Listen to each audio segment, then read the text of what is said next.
Can you hear me? I can't hear you. Can you hear me? Oh, yes. Yes, I can. Thank goodness.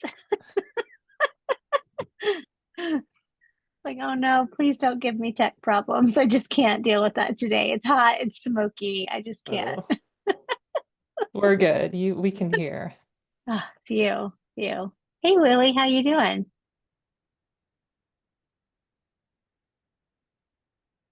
And I can't hear Willie.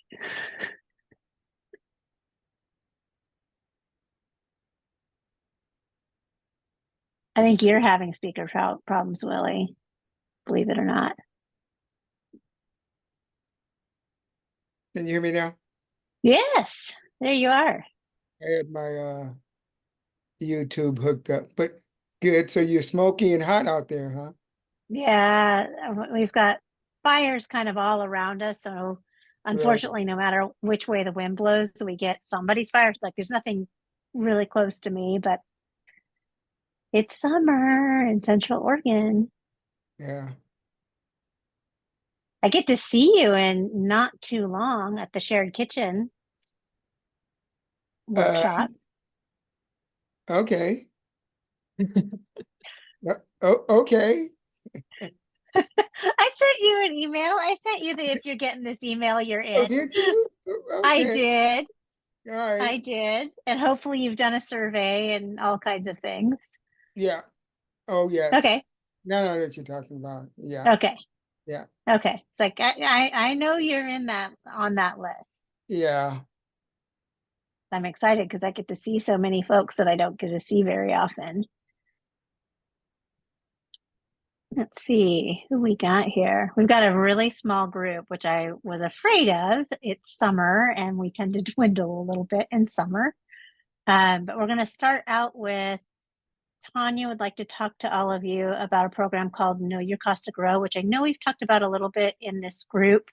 But the purpose of the conversation is to scope out when, how, and whether we would like to think about bringing that program into this network, how this network can support that program. Tanya, please correct me if I'm saying things not quite true, but I think I'm setting it up correctly. Yeah, that's So perfect. really, this is a nice scoping conversation for all of us. So please do participate and all that good stuff.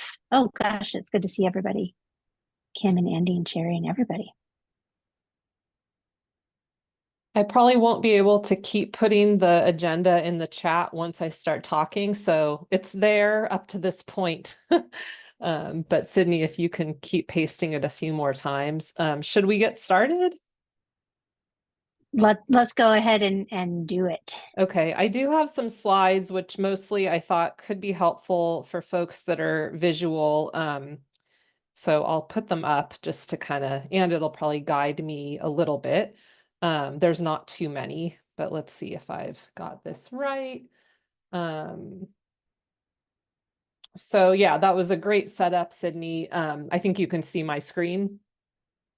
Perfect. Okay.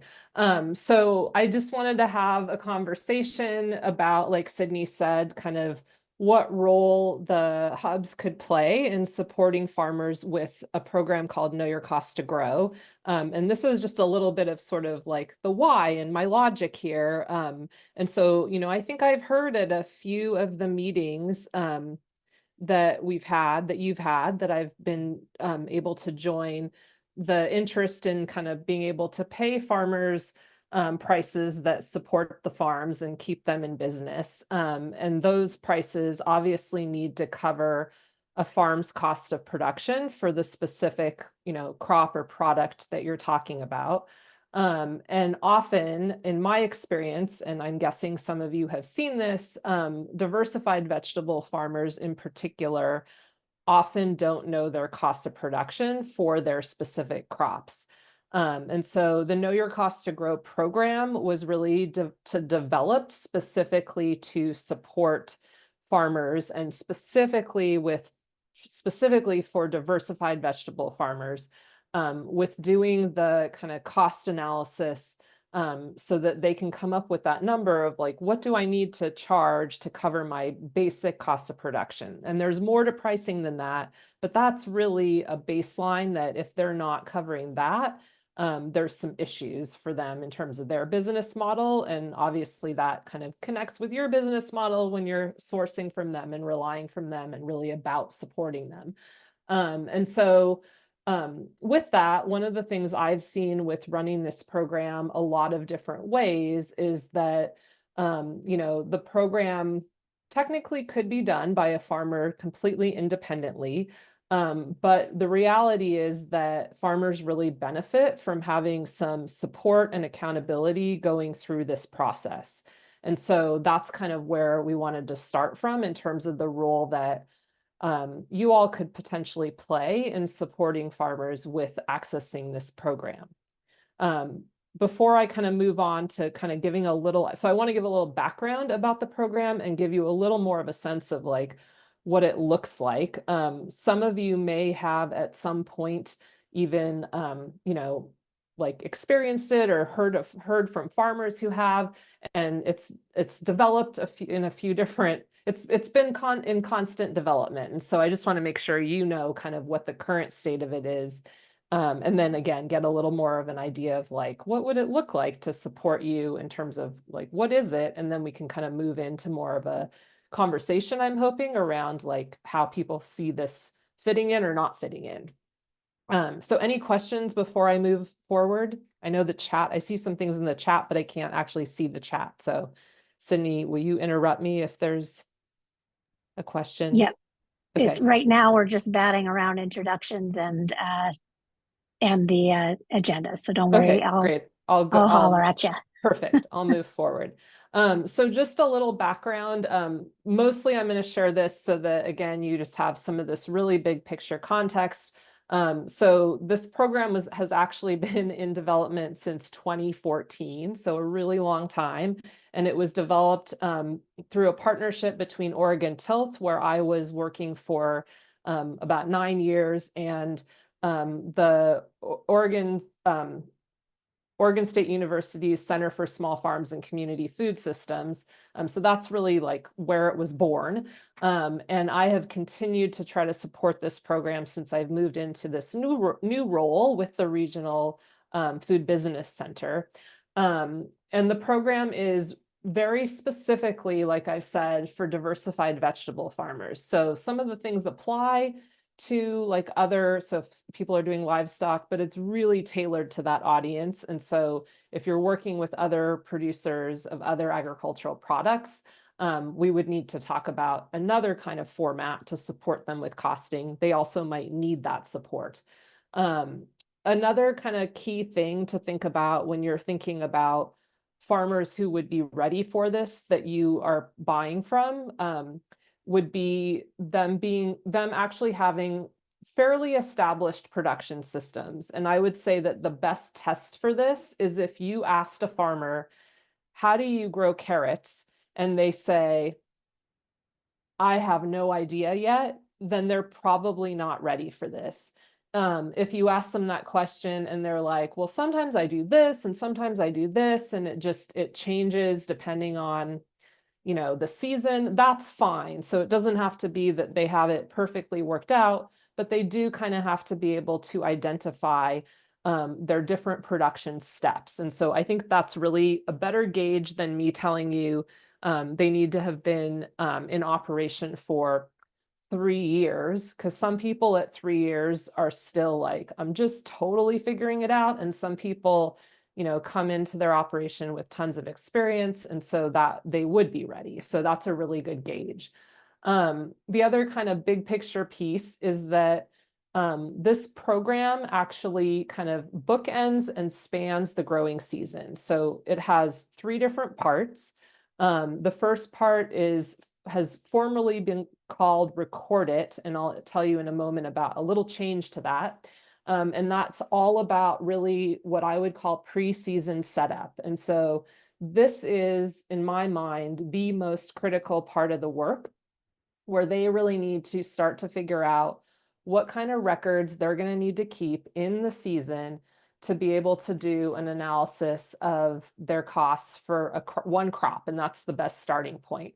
And if they can do that setup, that is really probably the most critical thing to them being actually successful with doing the calculations and doing the analysis, which I think are ultimately not the big lift. Really, it's getting those records. And so getting set up to keep those records is critical.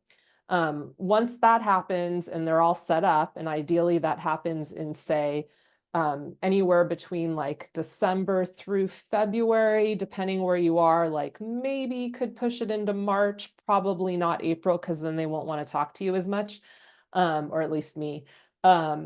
You know, once they've got set up with that, then once they're in season with production, it's more a matter of potentially providing them with some accountability and support, but not really like having any kind of workshops or really any major touch points. So that record it piece is really critical. And then calculate it and analyze it happen once that growing season has wrapped up. And they have those records because they did an awesome job in getting set up with the record it phase. And then they're ready to do that number crunching. And it's really not that. The number crunching is pretty straightforward. There's now an app that helps people do it, but it's really fairly basic in terms of the math that's involved. So that's sort of the post-season end of it. But it is a long process because it's really reliant on actual on-farm data that's specific to the farm to make it really relevant and really be their cost of production, not just like what the universities published in an enterprise budget that may or may not be relevant.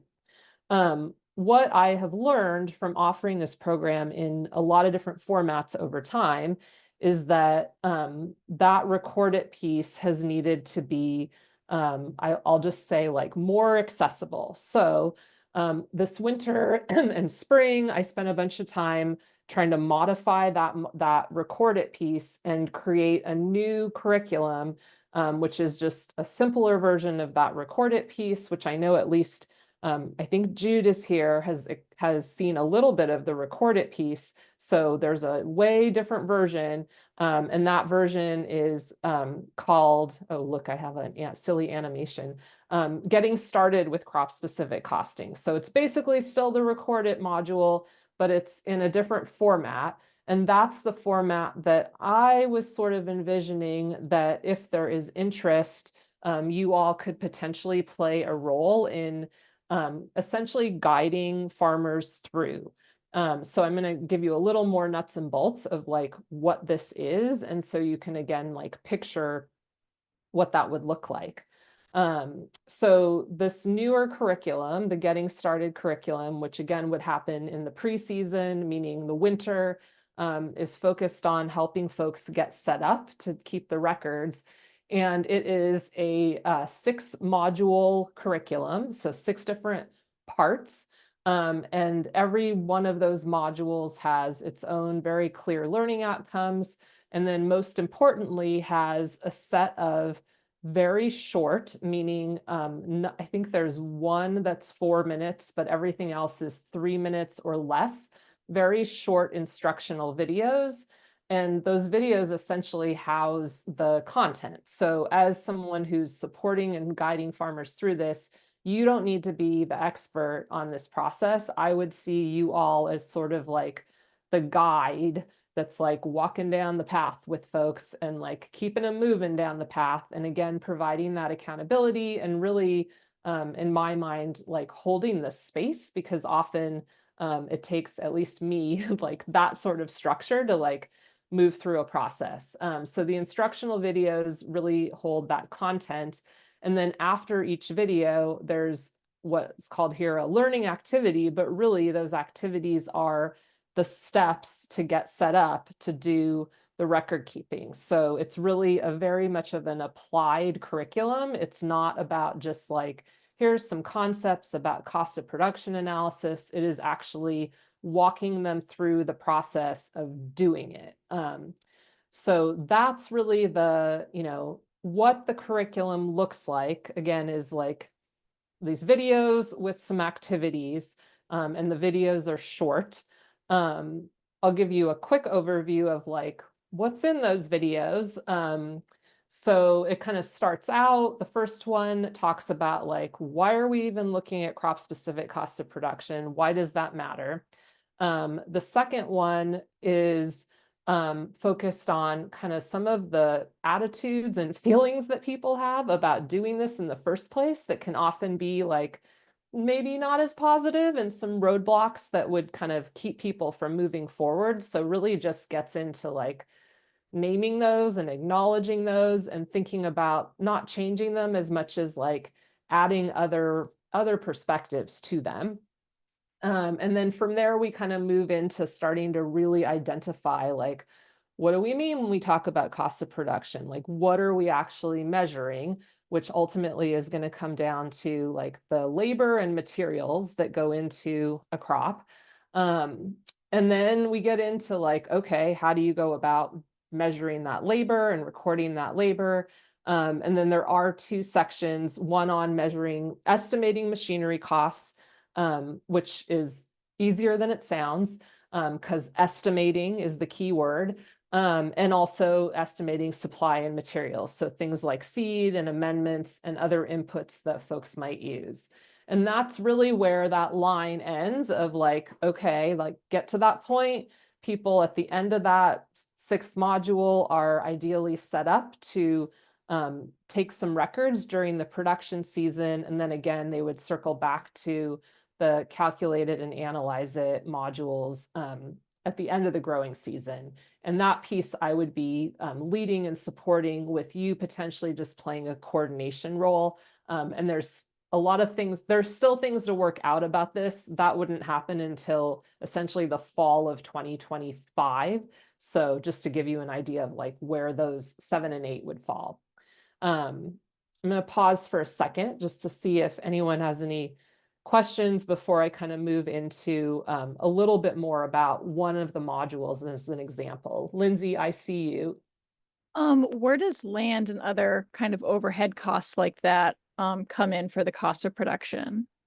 Well, there's a lot of different ways to look at those. And so from a pricing perspective, essentially what you can do is come up with some kind of allocation scheme for how you want to divvy those up. I'm always very cautious about how people, I'm trying not to go off on too much of a tangent, but those get added in and can get added in the Analyze It module. But as a baseline cost, we're really just starting with the things that are very clearly crop specific and that wouldn't go away if you got rid of a crop. So the short answer is they can get accounted for via some allocations, and those allocation schemes can look a whole bunch of different ways, and there's not really a right or wrong way to do them. But certainly at the end of the day, your prices need to be high enough to cover both your very clearly crop specific costs and your general overhead for the business. Thanks. Does that make sense? Yeah, thank you. Yeah. Any other questions at this point?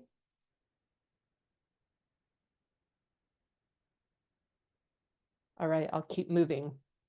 So I just wanted to give like a little like, oh, what does one of the modules look like? I'm not going to play the video for you, but I'll just kind of talk about it a little bit. And so I mentioned that the 3rd module is really about like starting to define like, okay, what are costs of production that are, crop specific. And so in this module, there's a focus on talking about accounting for labor, which farms may or may not think of as a direct cost because they don't necessarily pay themselves that way, but ultimately understanding the labor requirements for different crops really should be part of how they're thinking about their costing. And so in this module, the process is really looking at identifying the different production steps and machinery and supplies and materials that go into a crop that they're doing their cost analysis on. And this is really, so that piece of it, with the production steps being the first place that they start. And the way that is kind of the metaphor or the framing for that in this module is really thinking about that as if they were essentially like writing a recipe for producing one bed of the crop that they're doing their cost analysis on. So that's just kind of the framing for this particular module, which I think has landed pretty well with the folks that have like reviewed this and thought about how it would work with their producers. And so once they kind of list out what those different steps are, then they can start to think about how they will capture those records essentially for those different activities. So the learning activity, it's trying to make me play it. There we go. The learning activity for that module starts out. So this is just to tell you like, you know, how simple or how complicated is this? Has them start out by just defining like what's the size of the bed that they're going to do the analysis on. And then, like I said, listing out the steps that go into producing that crop, and then sharing those steps if you're doing it as a group exercise can be really helpful because folks, even if they're doing different crops than each other, it will help people think of like, oh, right, I didn't think about like accounting for my time, like putting out row cover or whatever. Like often people will benefit from that group setting, which is one way you could think about offering it. So that's just like one of the modules, kind of a little bit on the curriculum. And so I think I just have a couple more slides.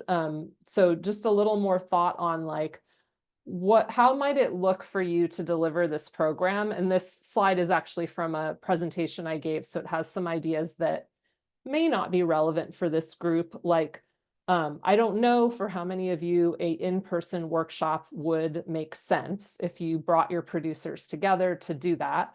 It's certainly one way to do it. I sketched out on the right, like how much time I thought that would take. And I figured it would be, you know, probably about a 6-hour day, or no, 4 hours if you just did all of the content all at once. But that would probably be a pretty full, like hefty day. So I think it could work in person and it could be great. It's certainly an option. I don't have a set way. I think it's going to just depend on what folks want to try out. But that's one of the options. And then another possibility would be to do this in sort of a multi-part virtual series. And my suggestion here that's highlighted was like me thinking about like, how would I potentially break it up? Sort of thinking about like, how are those different modules, like how's the content in those modules? Again, each module has like a video or multiple videos, and then also these activities. So it would not be someone talking at you. Well, it wouldn't be, you know, a lot of talking at you with no doing. It's really switching back and forth for them.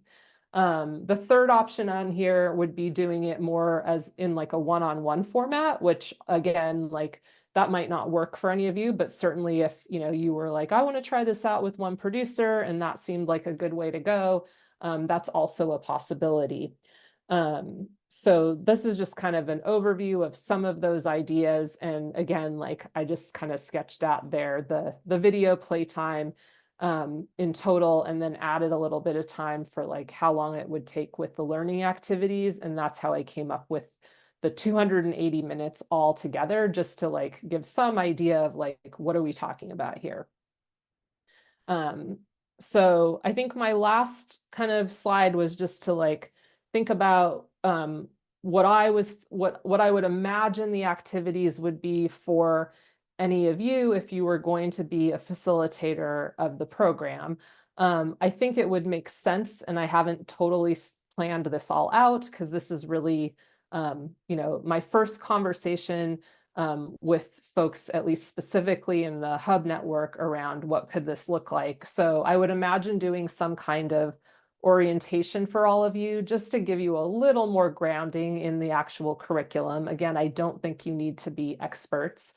And then you would be doing some farmer recruitment, and you would schedule the sessions and really, again, guide them through the process. I would be offering some sort of office hours for you. So if you were like, gosh, I'm getting this question beyond just, you know, emailing me a question, fine. but I'm really getting some questions about this thing, or I'm running into people not being able to do this part. There'd be some opportunity for support there, and also that being a kind of open to other folks attending, I think could be beneficial for all of our learning together. And then I think the piece that is really up to you in terms of the extent to which you could offer it would be in-season accountability. I will say that that is a piece that some farmers will ask for and some will say, no, thank you. But ultimately having someone check in every now and then to say, hey, how's that record keeping going? Can be really useful for folks to just kind of keep them at it, because the program is designed to have that record keeping be as light a lift as possible, but they still have to do some, and they've got a lot going on. And the hope is that their systems are so well designed that it's almost just automatic, but still there's so much going on the farm that having someone check in can be super useful.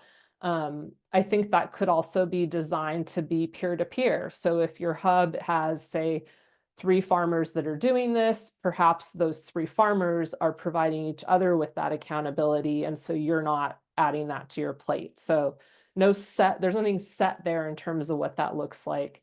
It's certainly open to your creativity. And then finally here, like I said, the calculation and analysis part is something that I think I would be leading people through at the end of this, but you would have some role in coordination around like helping me get the people there. So I wouldn't think you would be guiding that process, but you would, I would need help to like gather the people. So that's really just my like overview of the program. And I felt like for discussion points, and certainly just questions are great. I'm interested in hearing whether, you work with farmers that you think would be interested and ready. From what I said, if you have any inspirations or questions or big like red flags about how you would deliver this. I had a thought earlier today, like, well, like, is there an opportunity to do this like with all the farms that you serve together? Like, or does it make more sense to do individual? Curious about what you would need to start using the curriculum. And then I put the conflict of interest in here just because I thought it might be worth talking about. I just don't know if any of you feel like it's awkward at all to think about helping your farmers figure out costs, given that it's part of the pricing negotiation. Or like my assumption coming into this was, as hubs, that there's an understanding that your goal is to support the farmers and that this naturally would be an open process. But I just wanted to call that out because in other buying relationships, this would be kind of weird. So I'm going to stop talking because I want to hear from you. And I think I'd like to take this slide down so I can see everyone, but I'll just do that. And then I can always prompt you all if needed. Tanya, I had a couple of questions to kick us off with.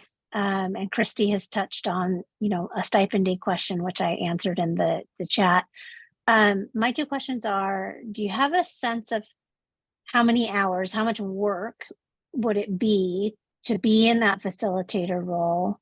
And then my second question was around like how farmers are interacting with the content, which was, are farmers doing, say, their entire crop plan when they come in and do this workshop, or are they showing up and learning the process through just their carrots? Yeah, I'll start with the first question, or the second question first, because it's easier. So I actually have, over the years of like rethinking this, basically say for the first round of it, do 1 crop.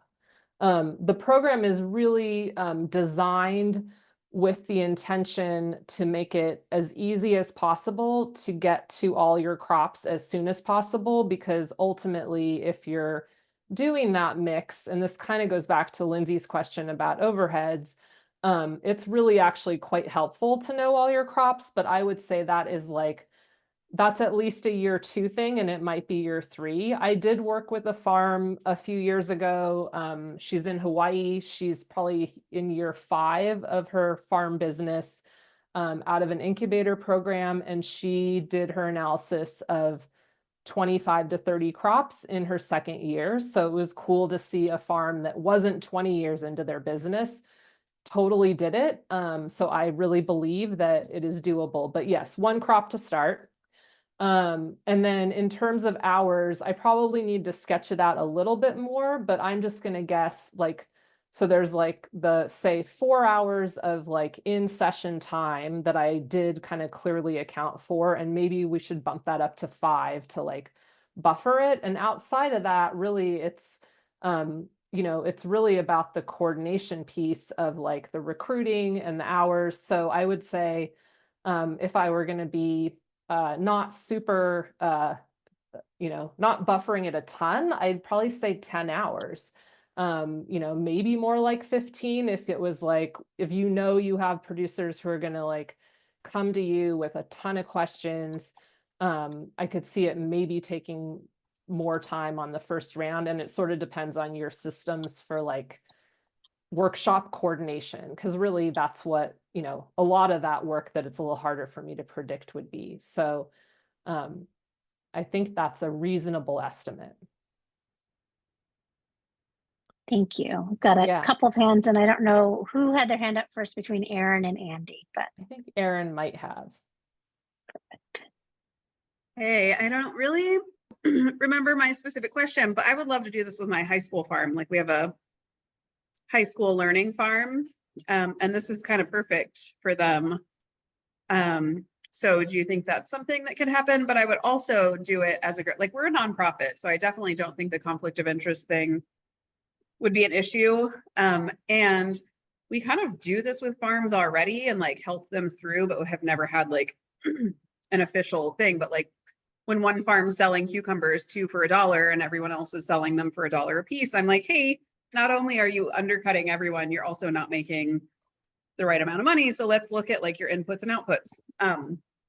But yeah, I would love to do it with the high school and learn more about how that would work. And then also do it as a group. I think I had a more specific question, but it has left me. That's great. I'm thinking for the high school part, I mean, I'm just excited about your enthusiasm. I'm not as sure about like, if you were only doing it for the high school part, I'd have to think about like how that fits in terms of my piece with like the regional food business centers purposes of being more focused on supporting, you know, farm and food businesses. Though, you know, we could say that those are aspiring business owners. Well, it's a working farm and they do sell their produce and stuff too. Yeah, then that could probably fit. So yeah, I think there's no reason I think it could certainly work with that kind of operation. So that's great. Andy. Hi. Hi. I apologize if you addressed this already, but I'm wondering just fairly broadly about cost of production.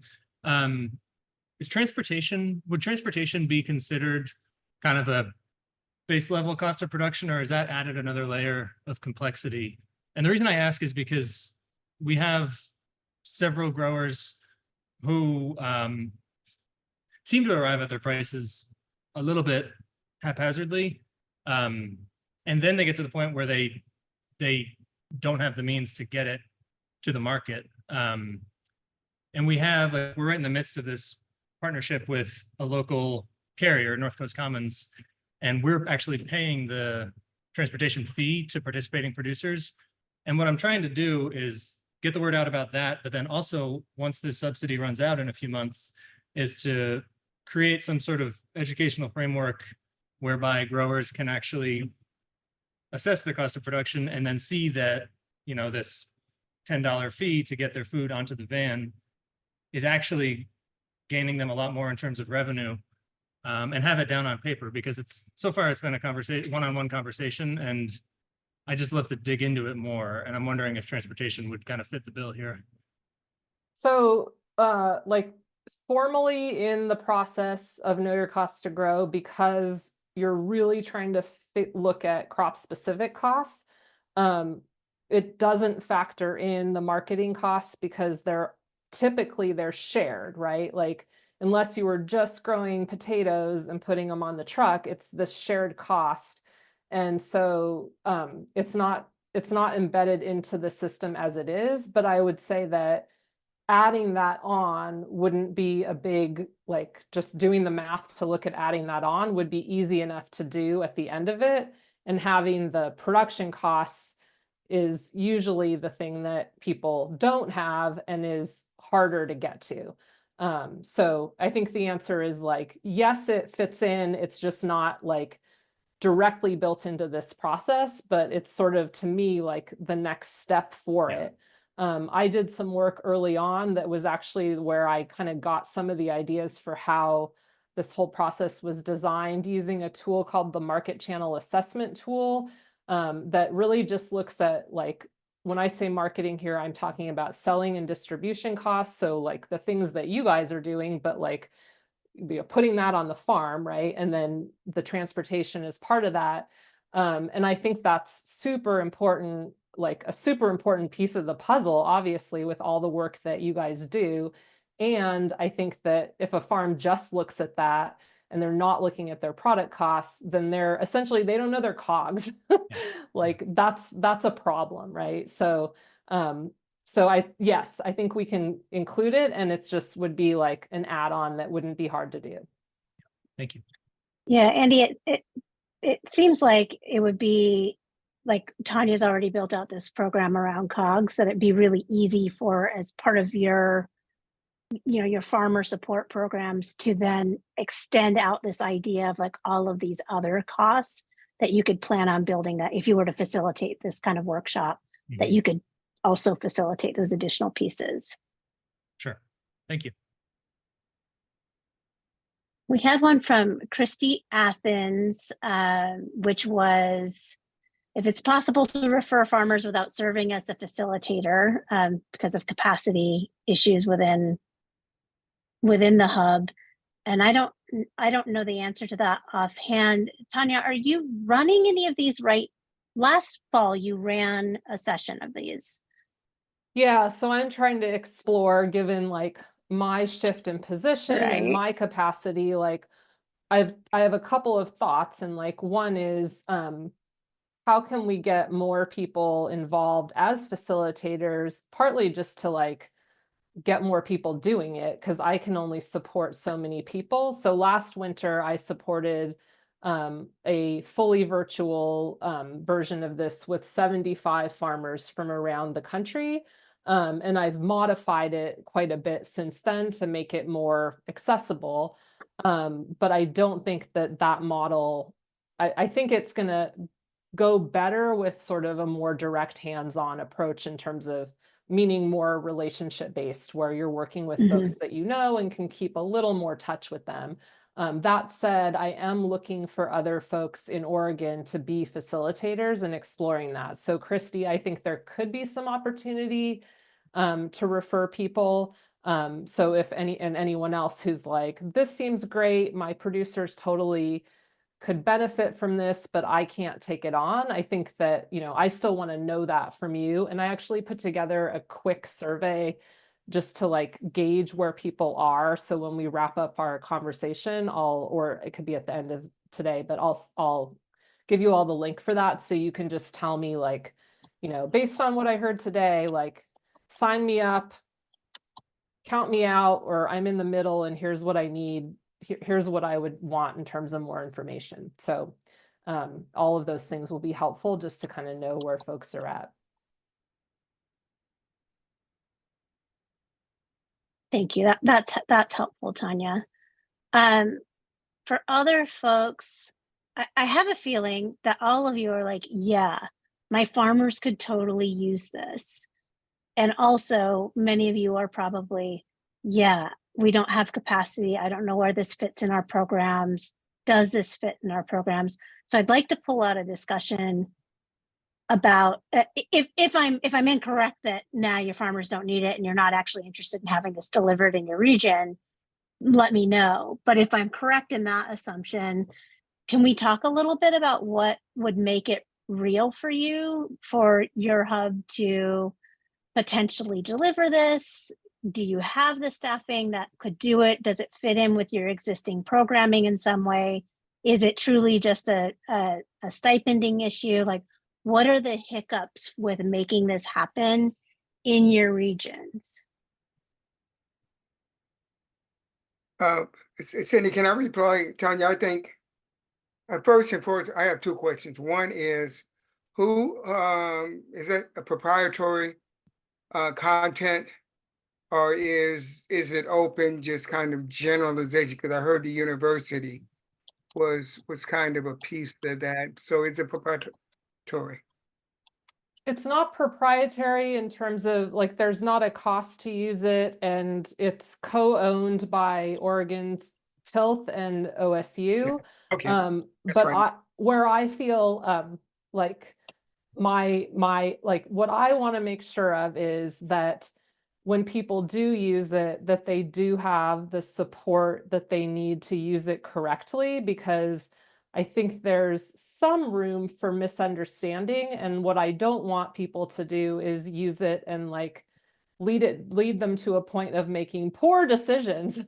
So like my only sense of wanting to kind of have a little bit of, I'm going to say, control over who's using it and how, is to make sure people are really getting the support they need. So it's absolutely was intended to be, you know, used by everyone, and we're just trying to get it out there in a way that will really serve everyone. Okay. And my second question is more, it somewhat reminds me, now I'm not a farmer. I've done some farming 3 decades ago or so, but I'm not a farmer, but I'm very familiar with the corporate terminology of what you're saying at a much lower level. Usually they call it EBITDA, and that means earnings before interest, taxes, depreciation, and amortization, where that really brings in the conversation of, okay, simple, profit and loss. Okay, you put money in, are you making money to kind of continue the cycle? Where, and again, I'm saying that I think every or anybody that's dealing with any kind of business sense, they need to have at least the basics, the foundation of just like you do at home. Okay, how much money you got coming in, how much you're going to pay out, how much you're going to spend on the kids, It's just the basic things that we have not, many, if not most Americans, have not been affiliated with. It's finance. Okay. So I think just hearing that, but again, not as a farmer, but as kind of a business owner and such, it's definitely needed now, because it's going to dictate in the future of you at least knowing what your costs, what your profit is, how much can you extend out, all of those things. And I think it's good. Yeah, that's great. Yeah, I mean, and also just a couple things to add to that.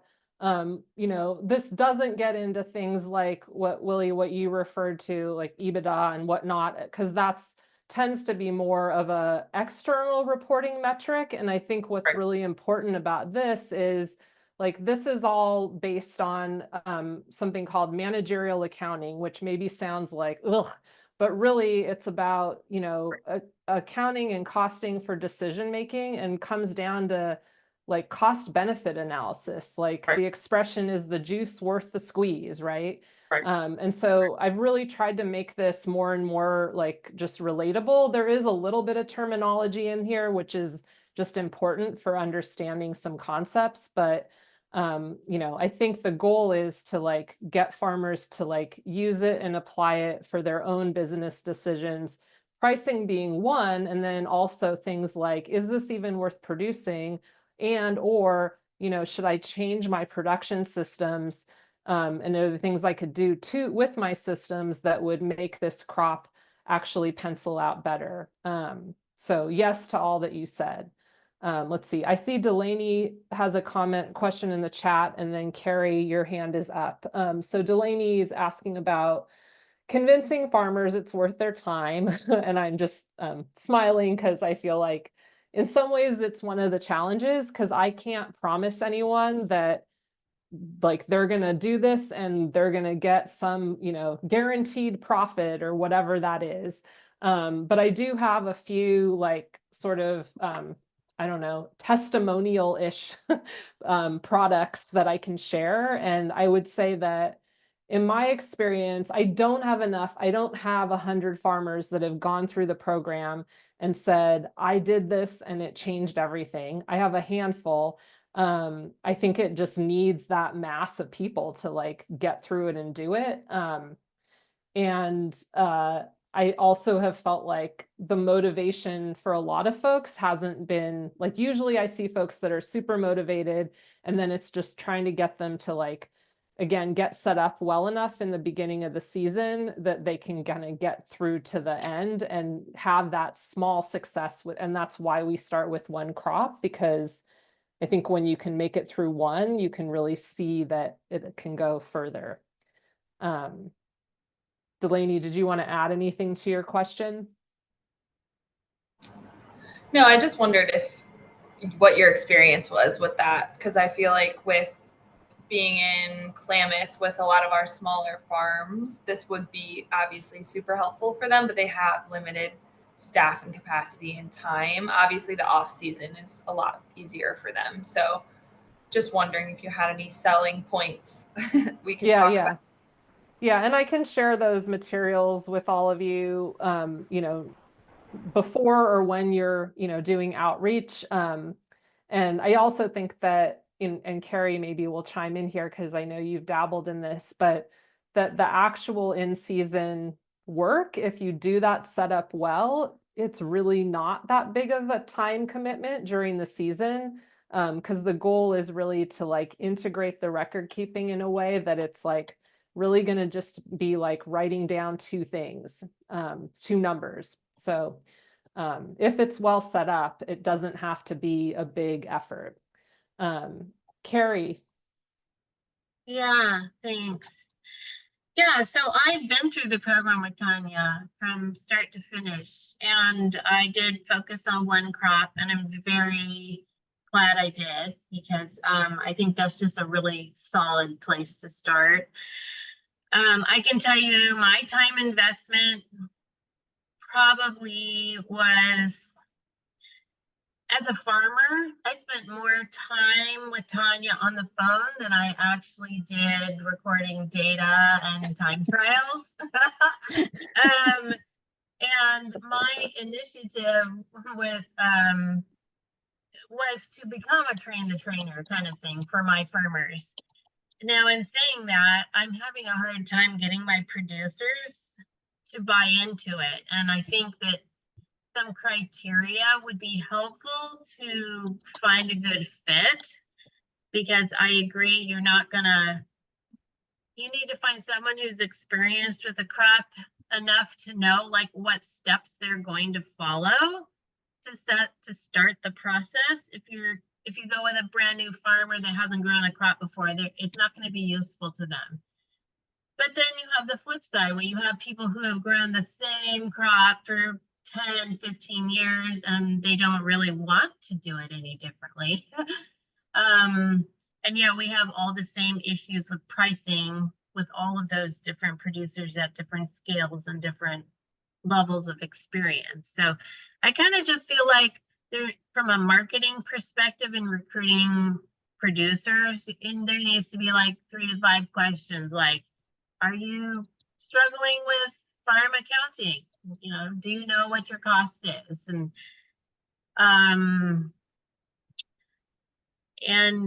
would this be helpful to you to learn how to calculate your costs? And if the answers are yes to any of those questions, then this class is for you. I think that's how you're gonna get some buy-in. And you really do have to have commitment. But honestly, going through the process myself, doing the field work and the data entry, it really wasn't that much. Maybe maybe 6 hours for the whole year. And I'm happy to see that it's being simplified, because even though I've been through the whole process, so Tanya, I don't know that I'm at a level where I could teach someone else how to do it. So that's just my 2 cents worth, having been through the process. It was valuable to me. It actually helped me eliminate unprofitable crops and scale down to just the profitable ones. So that was valuable to me too. That's like the best testimonial I've heard. It actually allowed me to get rid of things that didn't make me money. Good one, Yeah. Carrie. So I think I do want to leave time. I promised a discussion about our tech that we're using, and I know some folks are probably on this call to have that discussion. So Tanya, what do you think the next steps are? I hear a decent amount of interest. Like what do you think the next steps are, or what should the next bit of communication about where we're headed with this programming look like for these guys?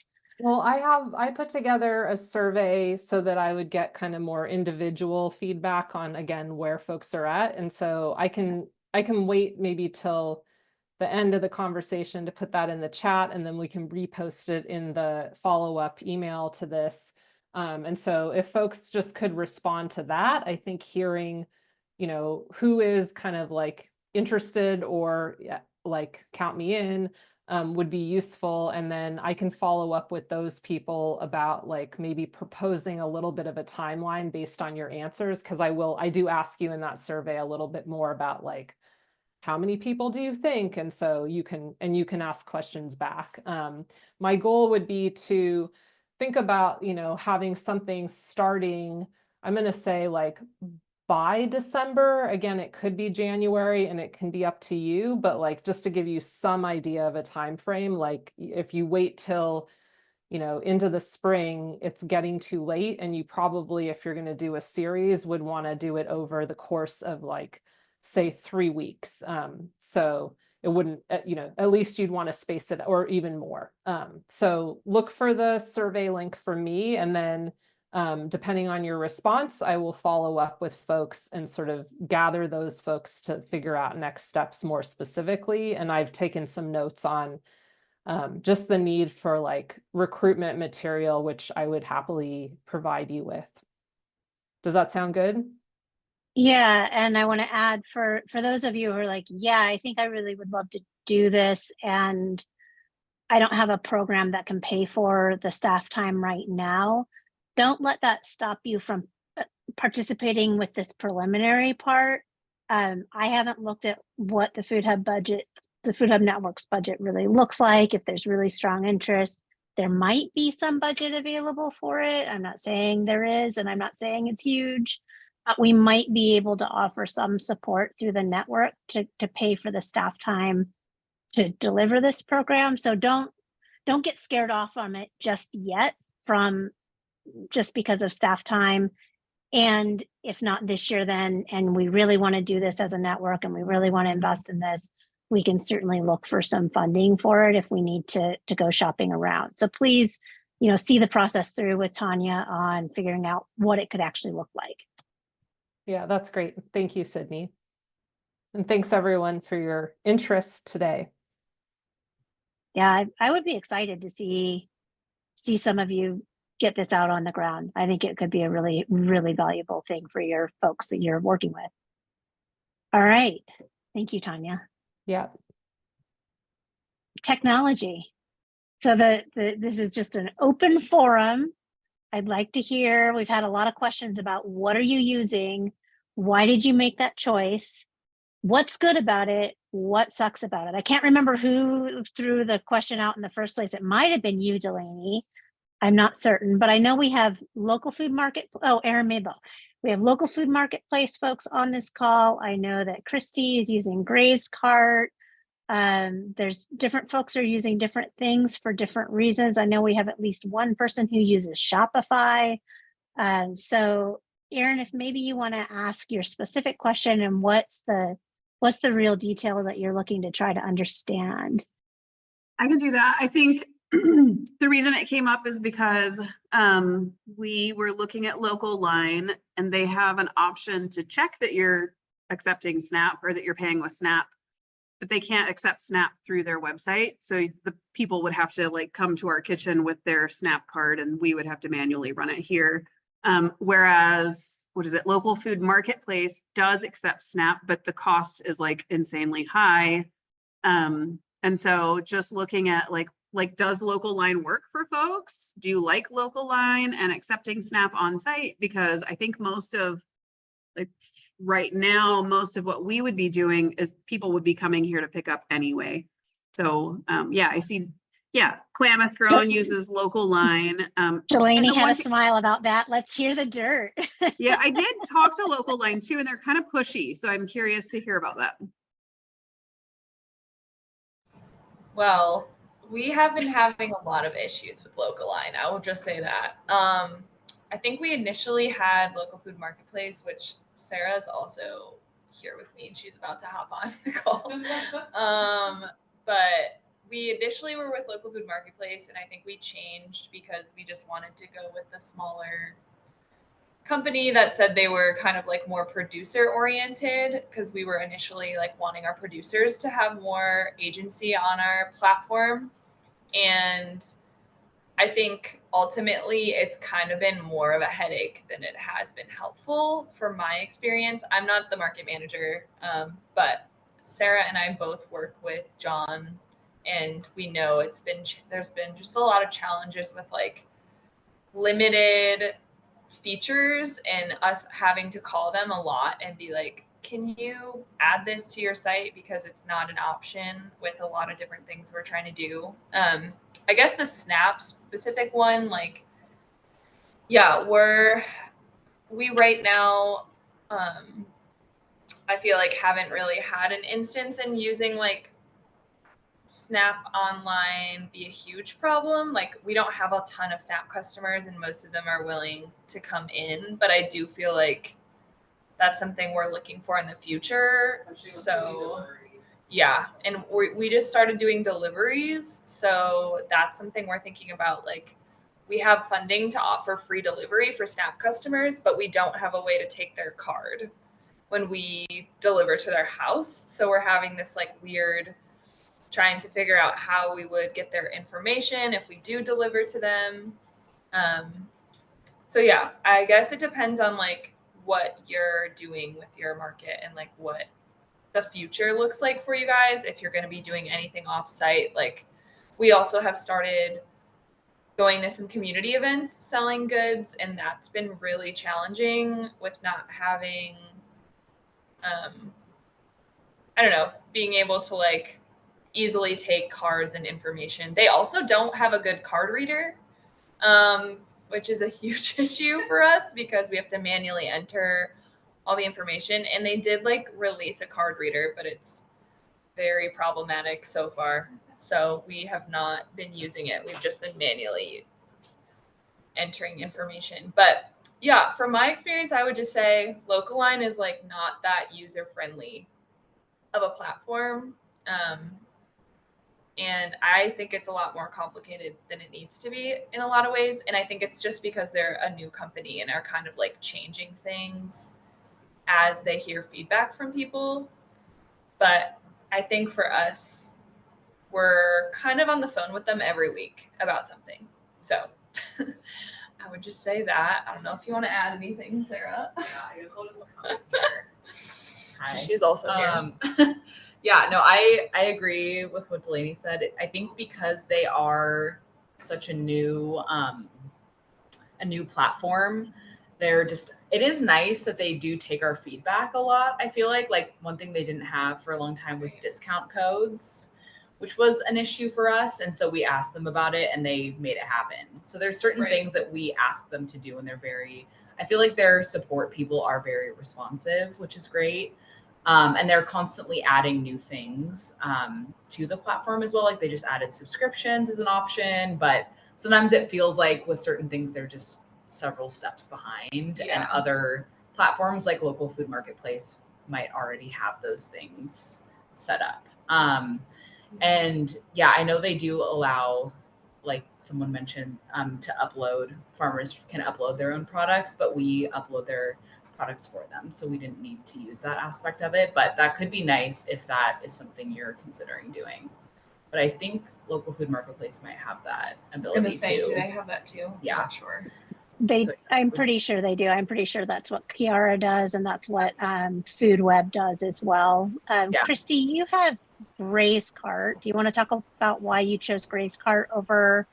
I think at the time the gold rush was with local food marketplace, and you were an iconoclast about it and went with Gray's Cart.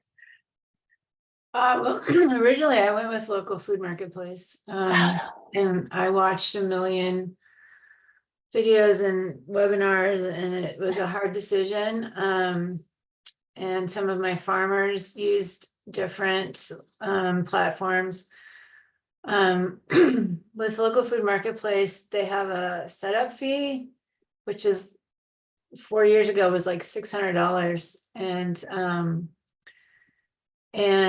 but I paid that, and long story short, their user interface sucks, I think. And so then I started looking for alternatives,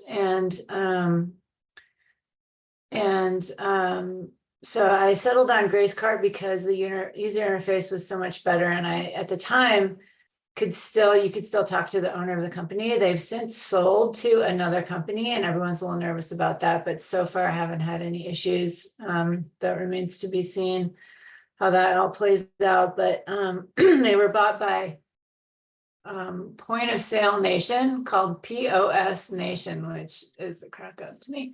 So hopefully they will not be POS, but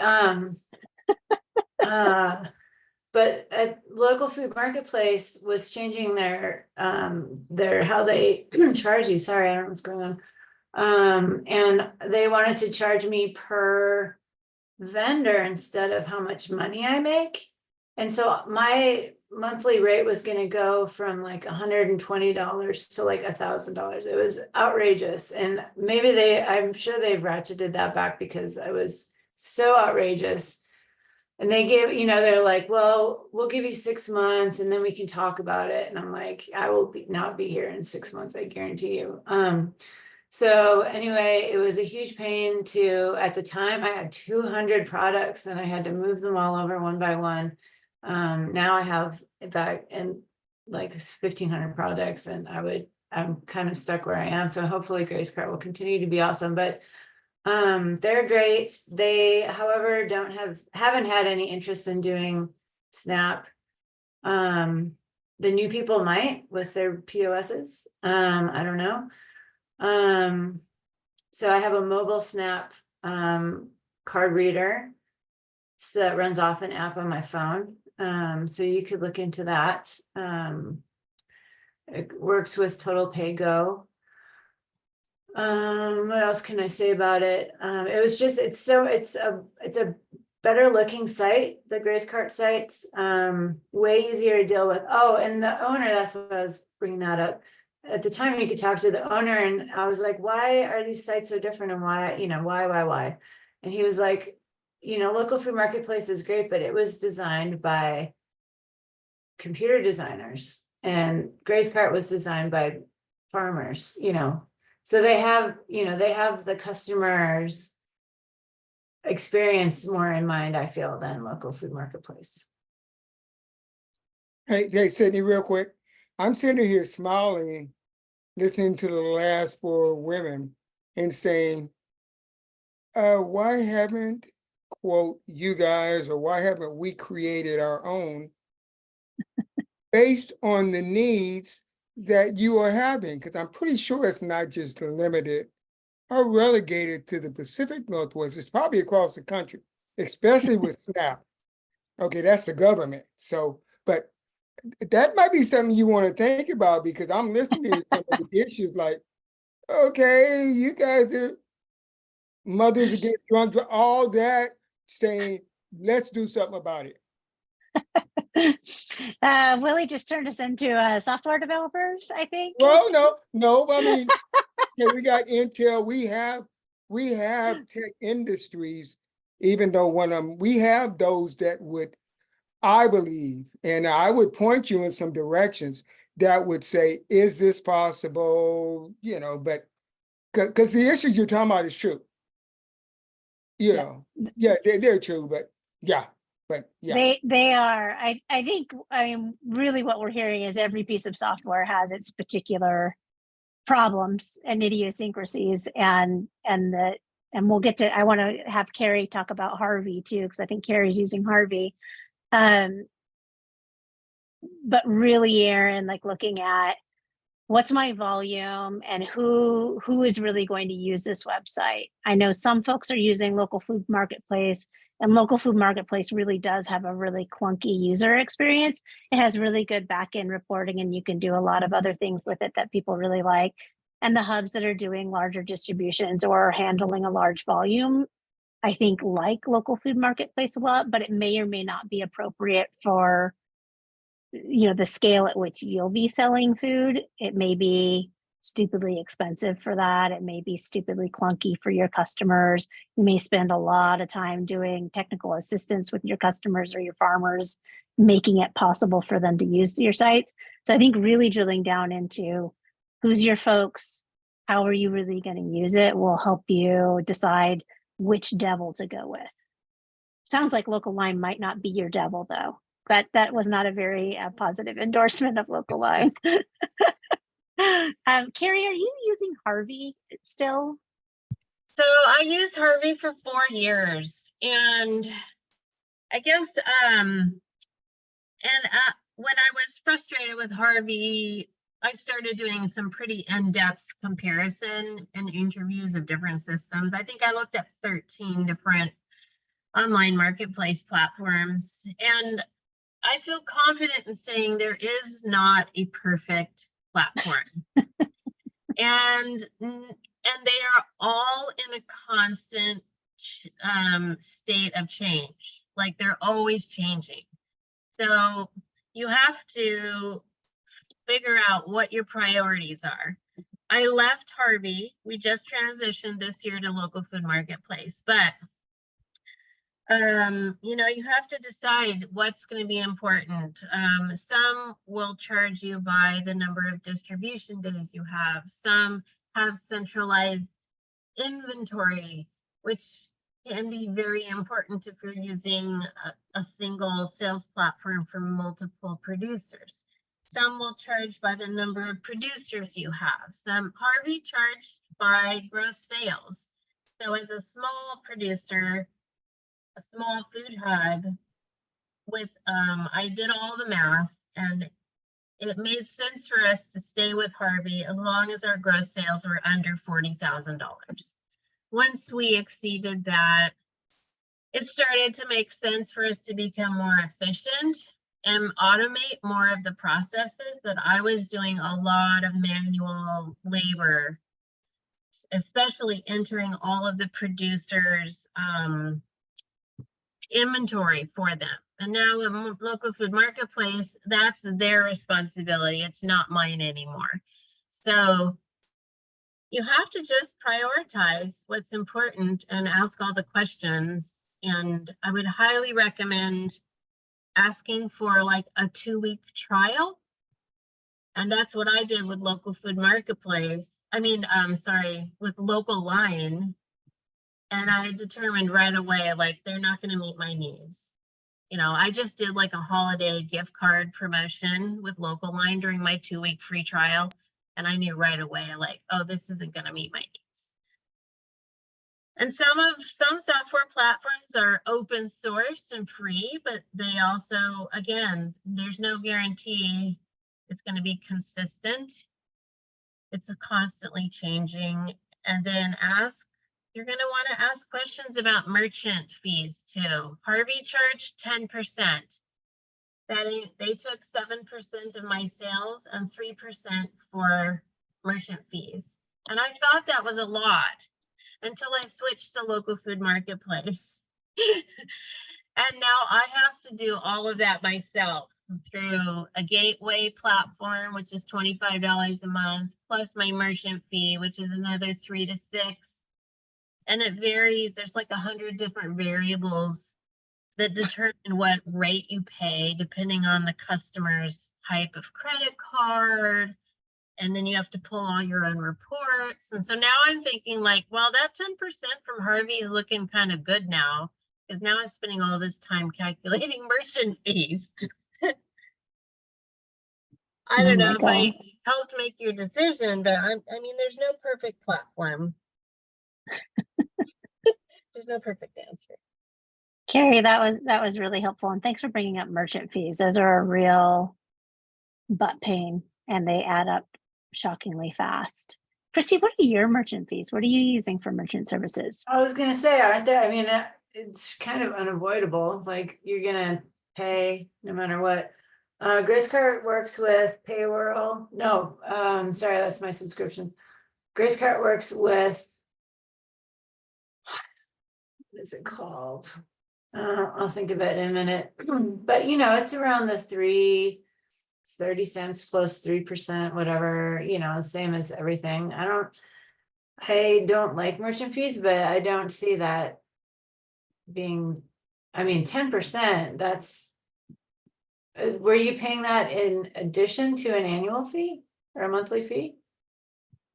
No, there was no Okay. monthly fee at all. It was So just, that's how they're, okay, so that makes Yep. sense. Yeah, let me figure out who does the Grace card, but it's when you, Stripe. They're very solid. There's great back end reporting for when I'm calculating things, and I've never had an issue. Well, I've had one issue, but I think it's with debit cards and I don't think it's their fault. I also might add that support is so critical.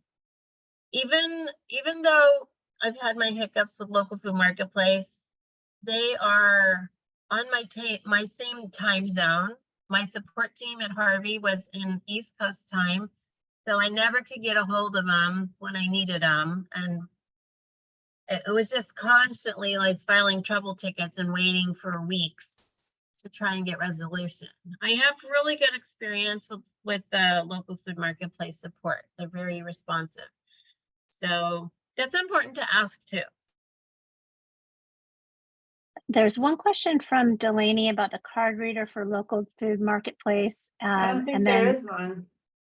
you have to do a remote one, right? A separate unit. No, I don't think I think that's the beauty of local food marketplaces.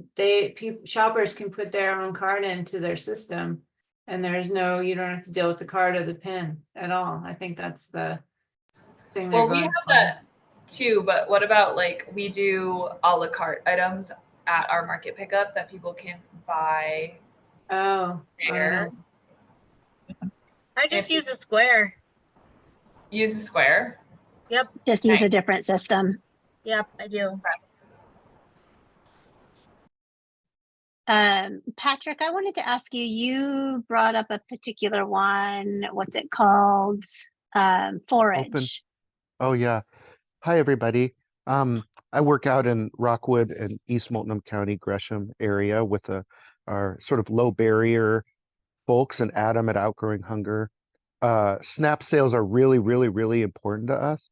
So it's not really an option to not have something that doesn't help us there. I'm working under a contract with Open Food Network that got a federal local food promotion program grant. So I'm building out a food hub, an online food hub with Open Food Network. So I would love to hear if anyone's had experience with that or reasons why you aren't using that.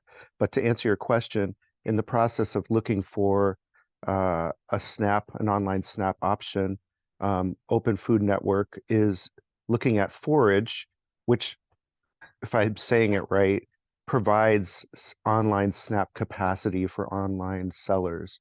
You kind of have to have your own store or your own some way to sell, and then they can kind of like process the SNAP through that. That's my understanding. Open Food Network is looking at incorporating that into OFN. So that's kind of what I have to say at this moment. I don't know if that's helpful.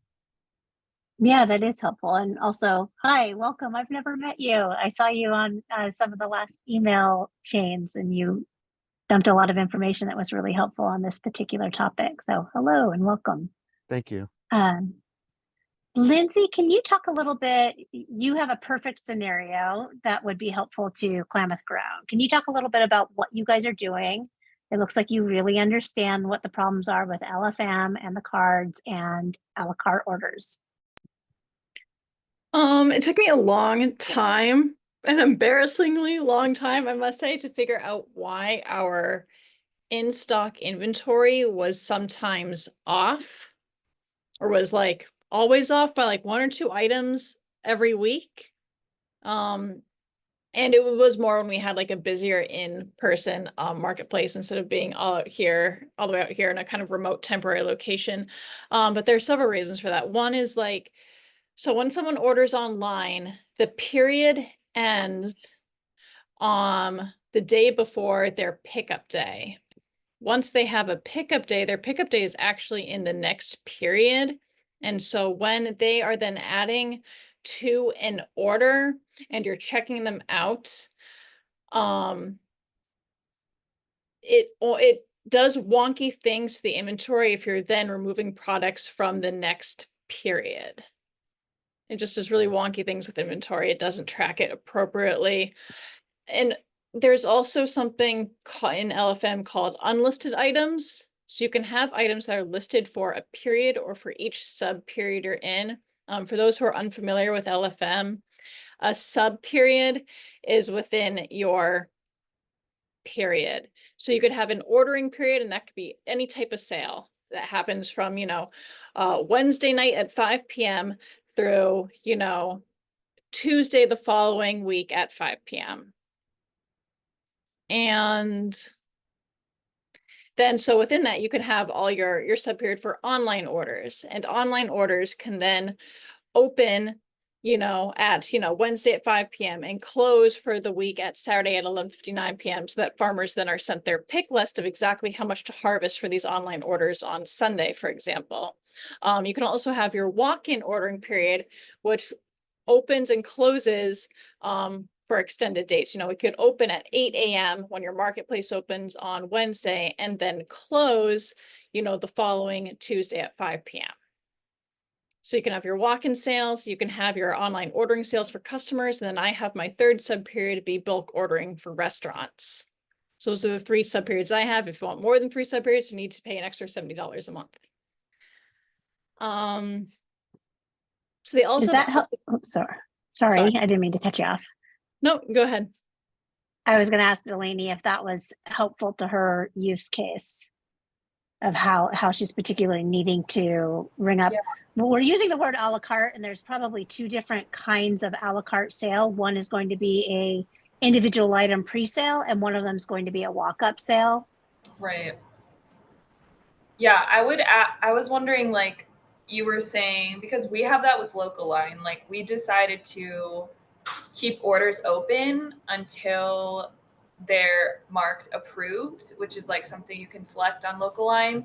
So now when people order on our website, they don't get charged until like our market pickup is closed on Wednesday, even though their ordering window stops Sunday, because we can just easily add an item to their order. And then it's like way easier than starting a whole new order when they come in to get their items, but it still takes out of the inventory, like the main inventory when we have a la carte. So that was my question, would be like how it moves from the inventory when it's in those different sale periods.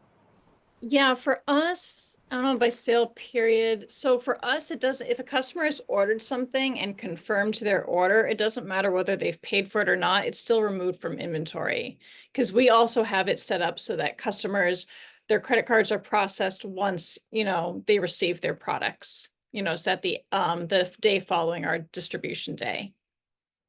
But where inventory then also gets wonky is like, so Bennett's Milk, for example, might have, they list on our website that they have 200 milks available for customers to take from. But then we also have a much smaller set of inventory on milks that people can purchase in store. But so those are unlisted because we don't want to list 6 because then it doesn't make sense for them, for their inventory, for what they get for a pick list, to then have to bring us 6 extra when that's not the inventory it pulls from. So there's the inventory that they have available at their farm that online customers are ordering from. And then we have a smaller in-store inventory that we don't add into the 200 inventory because it doesn't make any sense. So those are unlisted items in LFM. And if a customer walks in and orders a milk and you select, all right, milk, that's unlisted. So the farmer's not going to receive a pick ticket for it because they're just taking it right now from our store.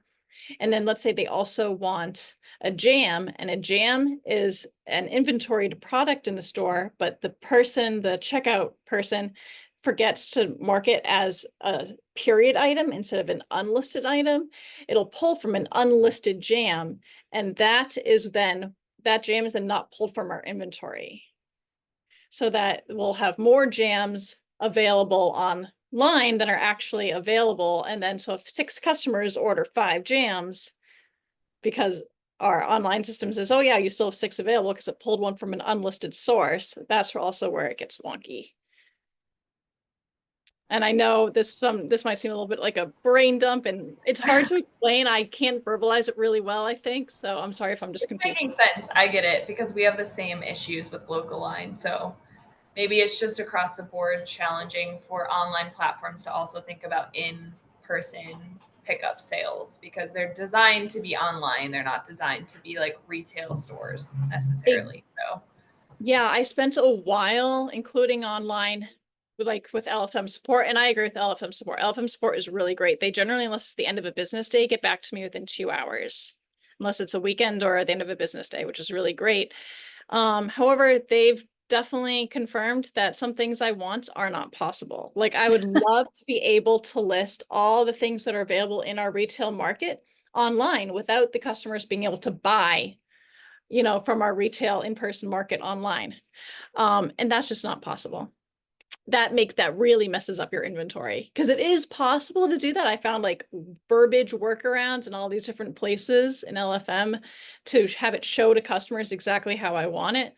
But then at the end of the day, it doesn't work, because then the inventory period for like when customers actually can pull from inventory closes in a second.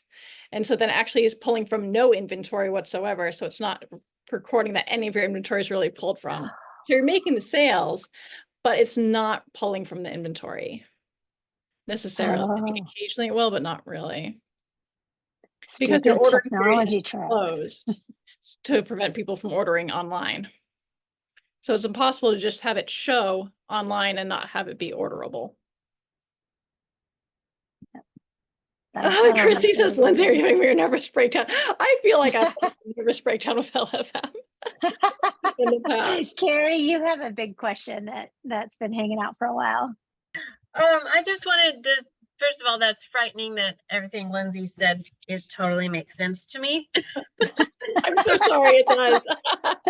Full of pain. But I did want to say another advantage with going with LFM was that we are able to distribute free food through our LFPA funding, which we could not do with Harvey. Like, you had to assign a price to it. You couldn't sell it for zero, and you had to collect a credit card. It was required for every person who signed up. And LFM has been really helpful in helping us do free community food distributions to support our food security issues in the community. So that has been something positive for us using LFM.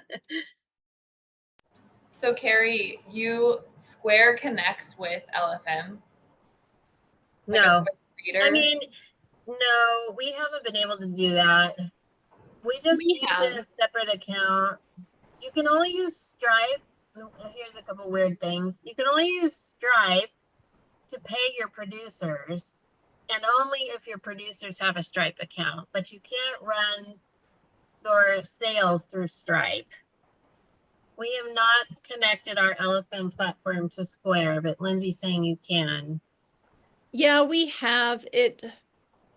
It generally works. Occasionally you'll have to, occasionally, I don't know if that's just our internet way out here in remote Tillamook, but occasionally there's a disconnect between Square and LFM, where even though the transaction will have been processed in Square, the transaction would have fully processed in LFM, so it'll still appear as unpaid. And if that's the case, then you just have to go like, oh, hey, this was an external payment, and then just in the notes section you say processed with Square, and then that way at least the loop is closed in LFM, like you know that transaction's been paid for, and you have that money in your bank account even if the transaction wasn't fully processed through LFM. We just don't have a lot of credit card sales. I mean, I would say 70% of all of our income is coming through food subsidies. So we just accept a lot of funny money, you know, tokens, double up food bucks, WIC vouchers. We get a lot of that.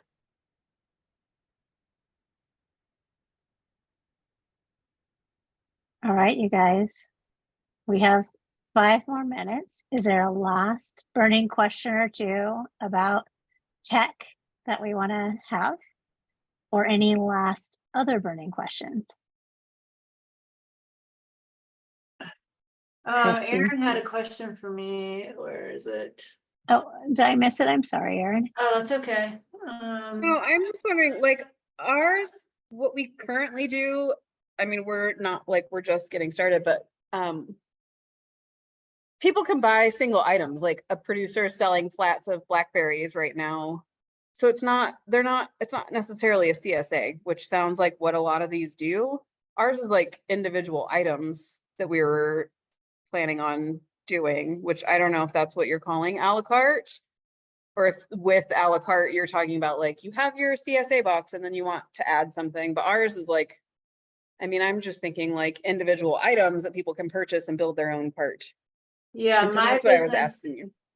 my business is just a la carte individual items. There's no there's a membership program, but that has to do with delivery and not with and Grace Cart does have a membership elements add-on that I don't use. So like if people want to get 10 pounds of burger a month, they can get it, they can sign up for it and get it in a membership. I just haven't gone there. And then can they buy at the last minute? So I have periods, sales periods, kind of like what other people were talking about. But shipping is constant. So if people are placing a shipping order, they can do that anytime. And then the other orders, it depends. I only deliver to a couple areas once or twice a month. And so they have very specific periods, and then it's a weekly period beyond that. Yeah, Erin, I think we were having, again, it's that we're using a la carte and it's meaning 2 different things.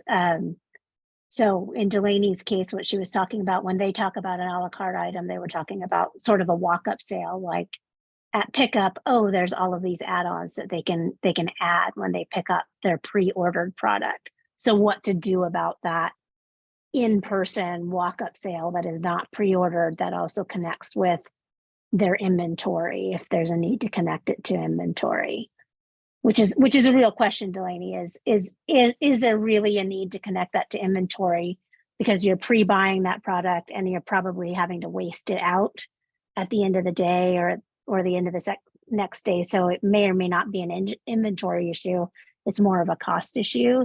So you could look for some very straightforward tech like Square or any of the other point of sale platforms.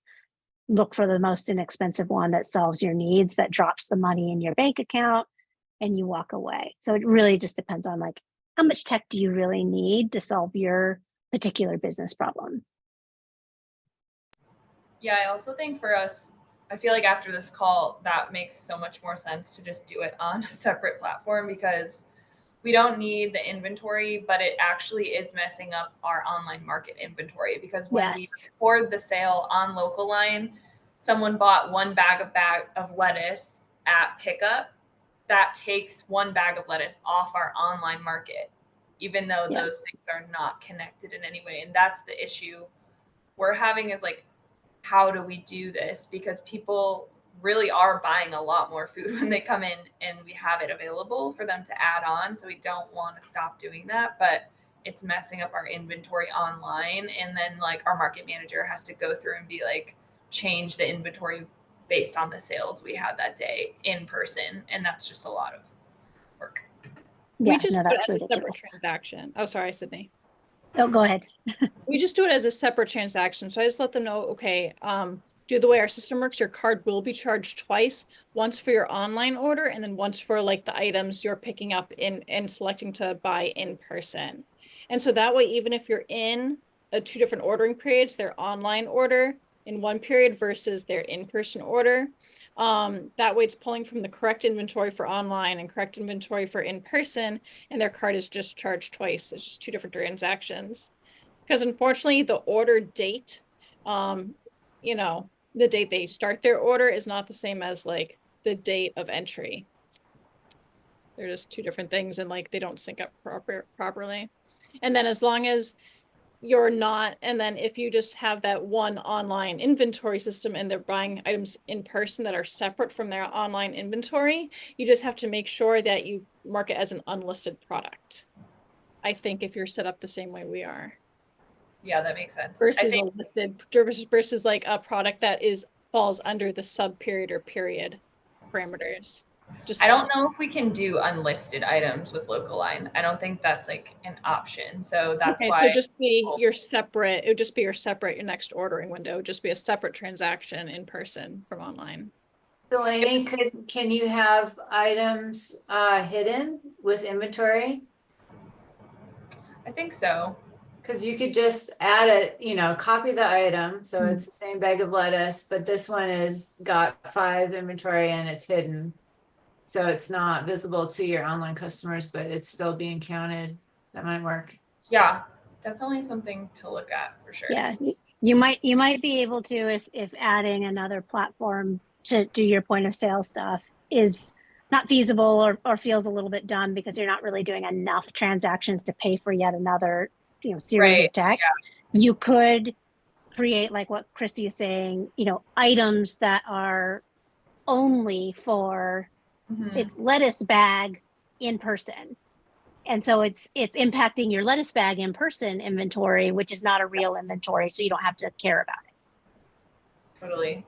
Yeah, I think we've just struggled with capacity on that. Like on market pickup, there's so much happening that our market manager, like to have him enter all the items that are dropped off that day before, it's just like a lot of extra things. Yeah. And having him do like a new order for each one of those is also a lot more work than just adding a product to an open order. So we're just trying to like think of the simplest way to do it. Well, you're thinking about it the right way. Make it easy. Yeah. All right, you guys. Oh, sorry. No, you're good. I just said this was helpful. It's 2:30. We had yet another amazing conversation because you guys are so smart and know so much and are so willing to share. Really, truly grateful to all of you that shared your experience with your specific sales platform. I think we will probably continue to learn from this conversation well into the future. Next time somebody asks about what their platform is, we have an entire meeting on this is what really stank about that platform. And this is what I'm really struggling with. So thank you. Thank you, Lindsay and Christy and Carrie and everybody who shared. See you next time. Bye, y'all. Bye.